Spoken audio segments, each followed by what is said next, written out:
Praise lord. మన ప్రభువైన యేసుక్రీస్తు నామమున అందరికీ శుభాభివందనములు తెలియజేసుకుంటున్నాను. ఈ దినం దేవుడు మనకిచ్చినటువంటి గొప్ప వాగ్దానము, అది కీర్తనల గ్రంథంలో నుండి 6వ కీర్తన 8వ లేఖనమును మనం చదువుకుందాం. పాపము చేయువారులారా, మీరందరూ నా యొద్ద నుండి తొలగిపోవుడి. ప్రభువు ఈ దినం స్పష్టంగా మాట్లాడుతున్నాడు. ఏ దినమైతే మనము ప్రభు చెంత చేరామో, ప్రభువును నమ్మి విశ్వాసలము అనబడుతున్నామో, ఆ మొదటి దినము నుండే ఈ లోక మనుష్యుల నుండి వేరై, ఆచారముల నుండి వేరై ప్రభువులో మనం స్వతంత్రులమయ్యాం. అయినటువంటి మనము మరలా లోకములోని పాపమునకు ఆచారములకు లోనైన ఎడల మనము నిజముగా పాపం చేసిన వారమే.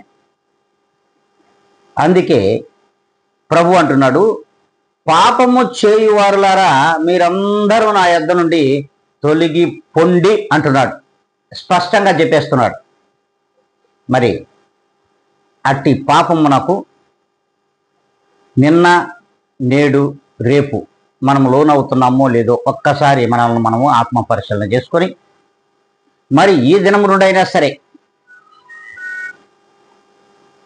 మనము అట్టి పాపమును విడిచి, పాపమును మరిచి ప్రభువును చేరినట్లయితే ఖచ్చితంగా మనము నిజమైన విశ్వాసం.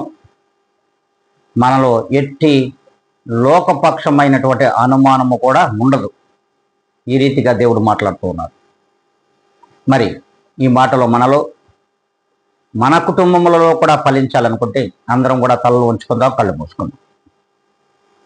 పరిశుద్ధుడా, ప్రేమ, నమ్మకము కలిగిన మా గొప్ప ఘనమైన తండ్రి, ఈ ఉదయకాల సమయంలో నీవు ఇచ్చిన గొప్ప వాగ్దానమును మా అందరి జీవితంలో ఫలింప చేయమని బ్రతిమలాడుకుంటూ, జీవాధిపతి అయిన యేసు క్రీస్తు యొక్క గొప్ప ఘనమైన నామములో అడిగి వేడుకొని ప్రార్థించి పొంది ఉన్నాం మా ప్రియ గొప్ప పరలోకపు తండ్రి. ఆమేన్.